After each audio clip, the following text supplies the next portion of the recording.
Hello and welcome to Stef Talks Trash. I'm your host, Stefanie Valentic, Editorial Director of Waste 360. The e-waste industry is currently valued at more than $57 billion in the United States. So I thought it was only appropriate to talk trash today with ERI founder and CEO, John Shegerian. Today we're going to be talking about the state of e-waste, about cybersecurity, and about right to repair. So let's go right ahead, and John, let's hear more from you.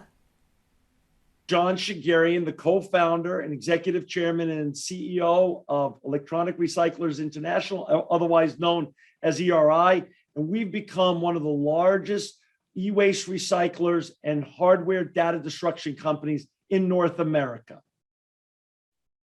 So tell me, John, ERI was founded in 2002. How has the company evolved since then? It's a great question, Steph. Realize in 2002, there was no iPad, there was no iPhone. This was before Al Gore won an Academy Award and a Nobel Peace Prize for Inconvenient Truth. So it was really early days. And the e-waste problem was the backside of the technological revolution. And unfortunately, e-waste has in it mercury, lead, cadmium, beryllium, and arsenic and other hazardous materials if it goes into our landfills and then leaches into our ecosystem, plants, animals, and eventually human beings.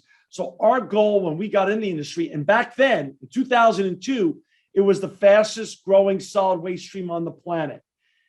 So back then, our goal was to keep it out of landfills and recycle it responsibly in our facilities, and also to stop it from being shipped to China, India, and Africa.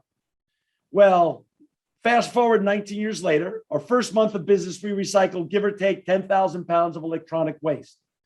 19 years later, we have about 12 facilities in 8 states. We cover every zip code. And last month, we recycled, I don't know, somewhere between 16 and 17 million pounds in 1 month. And what does responsibly recycling really mean? That means when done right, it's zero waste, zero landfill, zero emissions. It's really one of the greatest ESG circular economy stories out there in the planet today. And so when I say zero waste, zero landfill, that means all of our materials that come in either get, if they're allowed by contract, fixed up, data wiped, retested, repackaged, and resold, or they get commoditized. We built the world's largest shredders, proprietarily built these shredders, and they shred them into commodities. By order of magnitude, it's glass, steel, plastic, aluminum, copper, gold, silver, lead, palladium. All those materials get shred and get sent directly to smelters around the planet for beneficial reuse. So it's an amazing circular economy story. But the evolution has been fantastic. We've also not only we built our own shredders to shred these materials, but also we've deployed AI. We were the first to deploy AI and robotics in our facilities. So we've stayed up with the times to stay as a very modern and technologically efficient organization. And that's absolutely incredible that you've been able to kind of shift your business as new technology has come out, to be able to separate it and to be able to keep your process, zero waste to landfill and to keep it circular. So the current e-waste industry is valued at $57 billion. So what does the current state of e-waste look like right now? It's a great question. And I'll give you some other stats. So your number's correct. But here's some other numbers, Steph, to keep in mind. Although we think we've done really well, we have, and there's some other great responsible recyclers out there, some great competition who I'm very good friends with. We're doing great jobs at this stuff. Unfortunately, the dirty little secret is, according to the UN, only 17% of all electronics that are being used on this planet right now are being responsibly recycled. That means there's 83% left for recyclers like us and new entrepreneurs of your generation to come into the industry and to help recycle that 83%. So it's incredible, the opportunity. Even though we've been doing this 19 years, we feel like it's the top of the second inning. There's still such a long game to go. That's number one. Number two, e-waste is no longer just the fastest growing solid waste stream in the world. It's the fastest growing solid waste stream by an order of magnitude of about 5 times to the number 2, which is plastic. So wait a second. The question is, how did that happen? How did more responsible recyclers come into the industry, but the problem has grown? It's because, think about what's happened in those 19 years. The Internet of Things happened. It didn't exist when we got in the industry. Wearables and Ring and Nest and Echo and all the great gadgets that we love. And think about Tesla and all the great EV companies. They've become computers on wheels. So the opportunity is bigger than ever. And it's really our challenge and our responsibility to keep working at it and to go try to lessen that 83% number. So tell me this then, what needs to change to kind of move this number and break into that 83%? It's a great question. And it's a little complicated. Part of it is what we're doing today, education. Most people don't understand that when you responsibly recycle electronic waste, that is such a great circular economy and ESG story, that it's zero waste, zero landfill. All the commodities can go back for beneficial reuse, including, by the way, all the plastic. Our plastic should not be bundled up in the post-consumer waste plastic story. That story has made boogeymen of all plastics, and that's really not reality. Reality is our plastic is 100% recyclable and could go back into new electronics and new products around the world. So more education, so more young entrepreneurs understand, not only here in the United States, but for people around the world. You could start a business like this, you could do good for the environment, and you could also make a great profit along the way, and then we could lessen that 83% number. So just quick question, what is the difference between the plastic in electronics that can be recycled and the ones that can't? I'm not an engineer or a chemist, but the bottom line is the makeup of our plastics allow it to be recycled responsibly, and there's enough great people that we work with, enough great smelters and other type of post-production factories that know how to handle this. And I've been to them personally. We've not only sent third-party environmental auditors, but my partners and myself have audited them ourselves, whether they've been in Asia and other parts of the world or in Canada or Mexico. These wonderful partners that we have, and then they sell directly to the OEMs, and these many OEMs taking our plastics directly and putting them back into new electronics. And that has nothing to do with the post-consumer plastic story. So I just want people to know, separate story, great opportunity on our side of the ledger.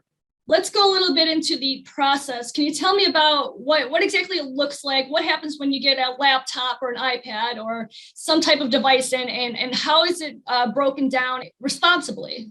Yeah, well, again, it has a lot to do with who the client is. And remember, we were the ones who helped create with Best Buy the Take Back program at Best Buy, which is now probably and arguably the most successful consumer take back program for electronics on the planet.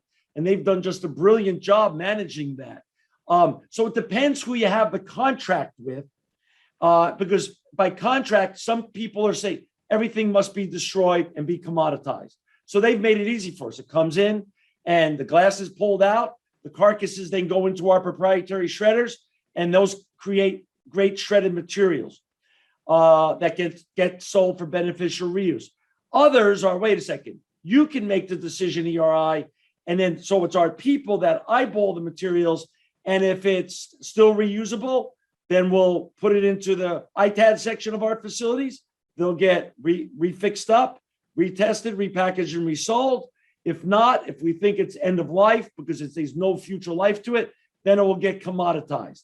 And one of the unique things about us, Steph, that I have to mention, because it's become, we believe radical transparency has become one of the great pillars of great ESG and circular economy behavior. And to us, what does radical transparency mean? It means that along the way, while we've built this company, starting in 2009, we started taking investors on, not investors that are traditional from VC or private equity from Wall Street. We took strategic investors on. And what do I mean by that? LS Nico Copper is the Ku family and the LG family from South Korea that owns the second largest copper smelter and precious metal smelter in the world. So they take all our printed circuit boards. They invested in us in 2009 and they sit on our board. And people love that radical transparency. We do everything under our roofs in the United States and we ship directly to our partner. Same thing for Alcoa. A year later, Alcoa invested in us and they sit on our board and they take directly all of our aluminum. And earlier this year, we were tremendously honored by JB Straubel and Redwood Materials investing in us. And they take what we think is the last mile of electronic waste. They take all our lithium-ion batteries and they also take all of our solar shred and then they put it through their proprietary methodology and they create copper, cobalt, lithium, and other black mass materials that they're able to sell to the OEMs to put into new batteries and new materials as well. So now we're closing the loop with all of our investors, strategic investors, and our partners, and we're the only recycler on the planet to have 3 strategic downstream partners that are radically transparent to the whole planet on who they are and what they're doing, and they get all of our materials after we put it through our processes here at ERI. So now you mentioned a number of investors.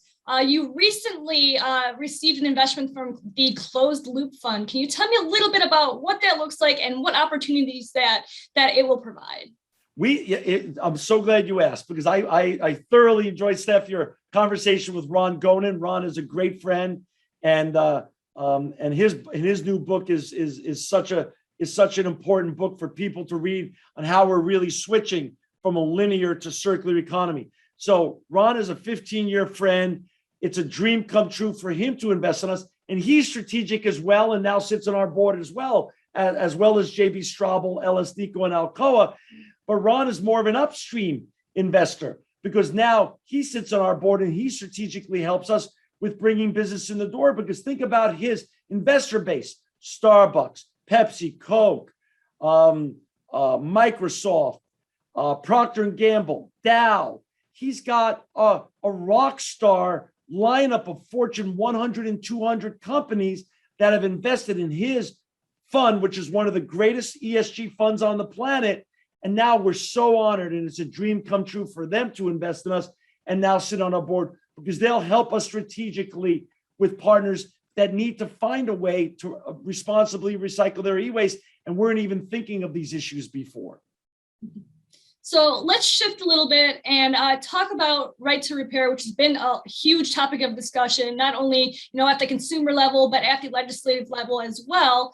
What is that? How is that going to impact the e-waste industry, and where do you see it going?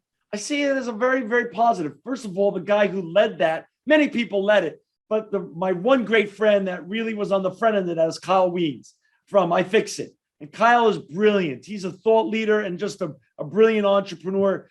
And I think the right to repair is just another great thing. Think about the car industry, Steph. The car industry has car shredders, but then they also have repair shops, and they have used part shops, and everything fills out the ecosystem to make a very vibrant and viable car industry. Well, electronics have basically followed that model. First, the industry exploded with all this new technology. And then it's evolved into a recycling model, which we've helped create at ERI and other responsible recyclers have helped create. But now the ITAD industry, which is also underneath our roof and under the roof of many other responsible recyclers across the planet, the ITAD industry is basically a repair shop industry. And just like in the car industry, that will continue to grow. And there's tremendous marketplaces for secondary, tertiary uses of electronics. Just because it's not the newest iPhone 13 doesn't mean a 12 and 11 and 10 can last for years and work wonderfully and help people communicate and make people's lives much better. It doesn't matter if it's not a 13, and the 13 is a wonderful product as well. So truly, I think it's just another great puzzle piece to continuing to grow the circular economy and continue to grow an industry that definitely needs to continue to grow. Absolutely. So where does ERI fit in with all this in terms of the circular economy, the right to repair, and where do you see it going in the future? We see our company doubling in size. It took us 19 years to get here, and we'll double in size in the next 30 months. So in 30 months, 2.5 years, we should double in size. I feel like a kid in a candy store. This is one of the greatest business opportunities on the planet. And when you go home at night, no matter how tough the day is, Steph, you get to say, you know what? I'm keeping all this e-waste out of the landfills. It just feels good. Even when you face challenges in every business, no matter what industry you're in, there's challenges. But we really feel good because we not only get to make a great profit, but we get to make the world a better place. And it's absolutely fantastic to hear your this so much that you told me right before we started here that you recently wrote a book. Can you tell me a little bit about that? Yeah, I wrote a book with my partners called The Insecurity of Everything. And it's about the other side of electronic waste. So there was an article written in us on Fortune magazine about 4 years ago by the head cybersecurity writer named Robert Hackett. And Robert Hackett wrote an article called Dead But Not Forgotten on Us. And the last sentence of that article turns out to be this. He said, it turns out that electronic waste is not only an environmental hazard, but a cybersecurity one as well. So when you think of all your data that's contained in all the electronics you use, that whether it's for your home use or whether it's for the organization that you work for, it all needs to be responsibly destroyed when it comes to its end of life. And this book explains all about that. And this is very, very important. It's the other side of the electronic waste story. And so what I want to offer, because I wrote this book with my partners, not as a money-making venture, but as an educational tool. And Steph, I love what you're doing so much, and I love your show so much that what I want to offer is to your first 150 viewers that write to you personally, and you'll give the link out. I want to offer a free book to them. We'll send them a free book. If you send us their name and address to you at whatever address you give them, we will send them a free book so they get to educate themselves on the importance of responsibly destroying and shredding their hardware when it comes to its end of life, whether it's at a corporation, a nonprofit, or just for their home use itself. Well, thank you. Thank you so much. And anybody who would like to do that, go ahead and write me an email, Stefanie, Stefanie at waste360.com. Right before we end here, would you please give us a couple tips on cybersecurity and how we can protect our data? It's a great question. Be very careful when you go into a used car or your lease car or the car that you're one day going to sell. If it's one of the new versions of a car, be very careful if you end up allowing your phone or your iPad or your other tablet to download into that car's hard drive. Make sure when you return that car to the leasing department or to the rental agency, or when you sell it, that you wipe that hard drive of all the data. You don't want the new car user and assume the new car user is going to be a good person. You want to make sure your data is erased from that. Same thing with your cell phones and any of your other electronics. Make sure whoever you're giving it to, whether it's a retailer like Best Buy, and we know Best Buy uses responsible recyclers, but any other retailer or anybody else that you're giving your phone or your other small gadgets to, make sure they're doing the right thing with it and you check them out. Just don't give them to whoever you think is the easiest person. And I'd be very careful about putting your old electronics up on eBay or Craigslist. That's a dangerous way to go, because if your info can be recovered and the bad guys get it, they'll try to recover it, and they could break into your bank account if they have your social and other personal info. It's a very tricky world out there. And just think of this, Steph. The cyber criminals made $3 trillion in 2015 and $6 trillion in 2020. So in the cyber criminal world, crime does pay. And let's not let our hardware become part of that problem. Thank you once again for joining me for this episode of Stef Talks Trash. For this and other episodes, please visit waste360.com. And remember, don't be trashy.